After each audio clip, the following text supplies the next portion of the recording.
'Tis the season to cozy up with a cup of cocoa, and what better way to dive into the festive spirit than by streaming some classic and hidden gem Christmas movies on PlexTV. Whether you're a fan of heartwarming tales, hilarious holiday comedies, or magical adventures, or just some weird stuff, Plex offers a semi-treasure trove of free movies to make your season a little bit brighter. Here are the 5 films we'll be covering in this review. As always, the links to those films will be in the description, and always feel free to give your thoughtful comments about the choices below. Now let's flex some Plex.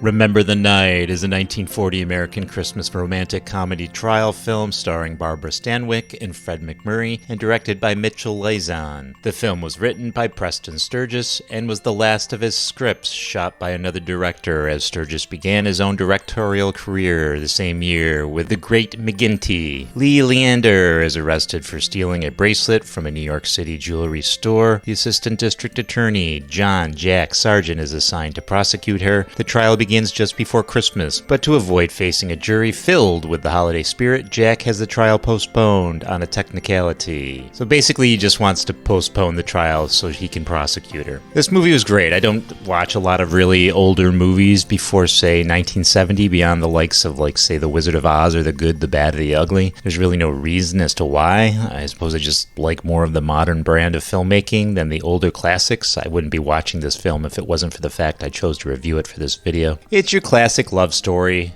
Woman steals jewelry, woman gets caught, lawyer postpones her trial in order to prosecute her because jury full of Christmas spirit. Lawyer gets entangled to where he's responsible for her and whisks her off on an adventure to reunite her with her parents, and when that goes sour, meets his mother, and of course they fall in love along the way, and then he no longer wants to prosecute her. It's your typical everyday love story. Fred MacMurray I've always liked, from The Shaggy DA to My Three Sons. Barbara Stanwyck I'm less familiar with, but damn, she was a fine-looking woman. I can't believe this movie is 84 years old. It just doesn't seem it. The subject matter is timeless. I suppose it goes to show you things don't ever change. Technology and fashion may change, but people don't. I highly recommend this film. Watch it for your holiday season. Watch it for your holiday enjoyment. Christmas Eve is a 2015 American Christmas comedy film directed by Mitch Davis. The film features a large ensemble cast led by Patrick Stewart, James Roday, Juliana Gill, John Heder, Cheryl Hines, and Gary Cole. Set in New York City, the film tells the stories of various characters as they become trapped in 6 different elevators on a particular evening. It's pretty much an anthology. Just all the stories are tied together. And the only reason I watched this is Jean-Luc Picard was in it. Never even heard of this film. Patrick Stewart is worth checking out in a perfectly heterosexual way. Christmas Eve was panned by critics. On Rotten Tomatoes, the film has an approval rating of 0%. Based on 10 reviews, an average rating of 4.1 out of 10. On Metacritic, it holds a score of 24 out of 100. I would agree with that, based on 4 critics indicating generally unfavorable reviews. The first thing you see when this movie starts is Larry King Presents. I was like, this is no way the Larry King. And sure as shit, this movie was produced by Larry King, the radio show personality. Why? Your guess is as good as mine. That's the first thing that I found amusing and random. And is that Napoleon Dynamite and Gary Cole? This movie's cast just feels so random. The whole movie seems so random. Beyond the 2 actors mentioned, you'll be like, huh? I seen him in something, or hey, I've seen her in something. I'm not calling them non-celebrities or non-actors or actresses. They are actors and actresses who have had minor roles in other major motion pictures. I just found it fascinating they're all in one movie. It's actually kind of fun to figure out where you've seen them. This movie wasn't terrible. It was actually pretty amusing.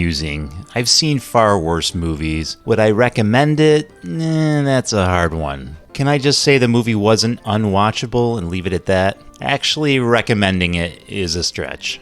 In our next movie, oh my god, I hate this movie. This movie makes me want to slap the filmmaker. Await further instructions is a 2018 British science fiction horror film written by Gavin Williams. Oh my god, Gavin Williams, go back to your day job. And directed by Johnny Kevorkian. The film follows the members of a overly dysfunctional, unbelievably dysfunctional family who are trapped in their house on Christmas by a mysterious black membrane that begins to send them cryptic instructions through text that appears on their television. The characters in this film don't seem very human to me. I can't see people acting like the characters do in this film. None of the actions or the interactions of the characters would ever actually happen. Sure, there are mean people in the world, but good or bad, there is humanity in everyone. The characters in this film were two-dimensional cardboard cutouts. Not one character was likable or sympathetic. Oh my god, I hate this movie. I'm gonna say it several times. As the main character, if I hated my family and I knew they were complete garbage and I didn't really want to go back to see them, the last thing I would do is drag another person into the situation, especially my girlfriend. It just makes zero sense. Yes, the son wanted to see his mother. It's stupid. Forget the plot or whatever else is going on. You already lost me with the terrible characters and god-awful writing. I hate this movie. I hate it with complete passion. Everyone starts off so hostile, and there isn't even any kind of build-up or explanation for it. The whole movie, they're just hostile to each other for no specific reason. This movie is complete garbage. No lie, it is one of the worst written movies I have ever witnessed. Nothing makes sense. The characterization makes no zippo sense. Skip it like the plague. Go watch Elf instead. Forget about the plot. Forget about it takes place during Christmas. Forget about the movie altogether. It sucks. I can't believe I'm about to say this, but the next movie is much, much better. And it's a Hallmark movie. It would have been much better if they just, maybe there is a little tension in the family. That's fine in the beginning. And let it grow from there. But there's no growth. They're just hostile the whole time. It would have made more sense if they started off, maybe there was a little tension in the family, and then it just grew from there and then got worse. That would make more goddamn sense than this movie. I hate it. I hate this fucking movie. Don't watch it. Alright, I can't believe I'm going to talk about this, and can't they just name it one freaking thing? Anyways, this movie, A Princess for Christmas, billed in the UK as A Christmas Princess, Sometimes Dreams Come True, previously known as Canadian title Christmas at Castleberry Hall, and A Princess for Castleberry. That's 4 freaking names! Anyways, it's 2011 American made-for-television comedy drama. It's not a comedy, and there's nothing funny about it. It's a travesty. How about American made-for-television travesty drama film directed by Michael Damien, and starring Roger Moore, Katie McGrath, Sam Heughan, Charlotte Salt, Leila DiMazza, Trevor, whatever. I don't care what their names are. The film premiered on December 3rd of 2011 on the Hallmark Channel. Yes, I watched a fucking Hallmark movie. I'm breaking one of my rules here and covering a Hallmark movie. I don't cover Lifetime or Hallmark Christmas movies because they all suck, or at least most of them suck. I chose this one because I couldn't find any other interesting movies. I usually pick 5 from each streaming service to cover, and pickings were slim for Plex. So the only reason I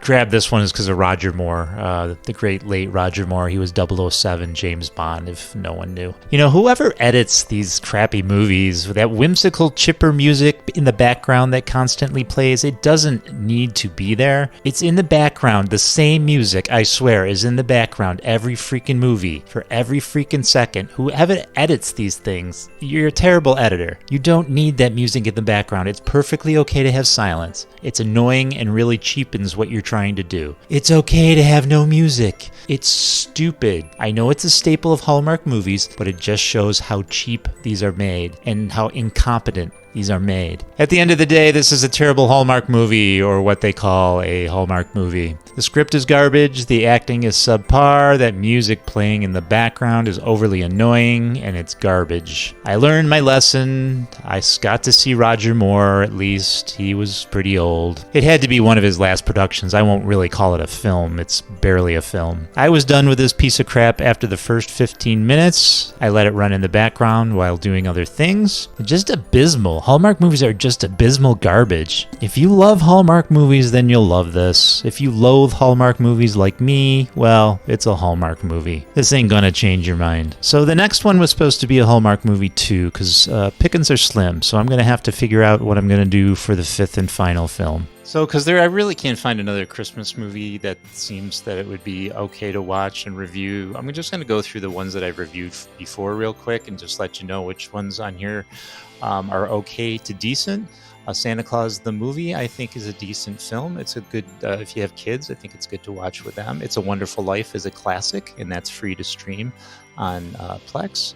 And we've got a Christmas, any of the Christmas carols, mostly except for the Kelsey Grammer musical, which is also on this site. I wouldn't recommend the Kelsey Grammer one, but all the other ones I would recommend. The Bishop's Wife was a great movie. I would recommend that, absolutely. Here's another Christmas Carol. That's with George C. Scott. That's a great movie. Another Scrooge, that might be a duplicate, I'm not sure. Better Watch Out. It's a horror Christmas movie, but it's very good. So if you're into horror and you still want a Christmas movie, there you go. Get Santa's kind of quirky UK kind of movie, and that was pretty good. That's one I already reviewed. The first movie I reviewed in this particular video. That's going to be a double. I'm not sure why that came up twice. I already mentioned this. My Dad's Christmas Date. I loved it. I thought it was a good movie. I like this actor, Jeremy Piven. And Dead End, another horror Christmas movie. I thought it was very excellent. I thought it was very good if you're into horror and want a horror Christmas movie. Rare Exports was, I think, Swedish movie, if I'm not mistaken. I'm not sure if there might be subtitles that you have to read, but that was a good movie. Mrs. Claus, it was a cute movie. Angela Lansbury. It's not anything spectacular, but at least it isn't terrible. Christmas Survival, another. It's all right. It's not the greatest movie in the world, but I would recommend it. The night before, the night they saved Christmas. That's an old TV movie, and it's a classic. So that's a good one. And Silent Night, this one with Linda Hamilton, is also good. All right, gals and guys, those are my recommendations. Those are the only recommendations I have on Plex that are available, that are free to stream. So I don't even know if I want to show you. I'm so embarrassed. This is so embarrassing. Plex is an embarrassment this year. I just couldn't find 5 good movies. I barely found one. I found the one movie, the first one I reviewed, and here it is right here. The rest of them I already reviewed. There's other good ones on here, so either look towards my past reviews or search through here. Here's a good one here, My Dad's Christmas Date. That's a good one right there. And they do have good movies on here. I'm just kind of depleting what's good on here. So yeah, it was painful. I'll have to drop Plex next year. So I'm sorry, gals and guys. I bitched and moaned most of most of this video. You got a lot of Hallmark movies if you're into that shit. All right, gals and guys. I hope you got something out of this. I don't know, maybe a chuckle or two, perhaps. Who the hell knows? I never know what to expect going into these things. I do them as I go, so who knows? All right, gals and guys, I'll catch you tomorrow, which I think is Pluto, and Pluto actually has a lot of good ones. So Pluto is going to make up for today's disaster, and I will see you soon. See you.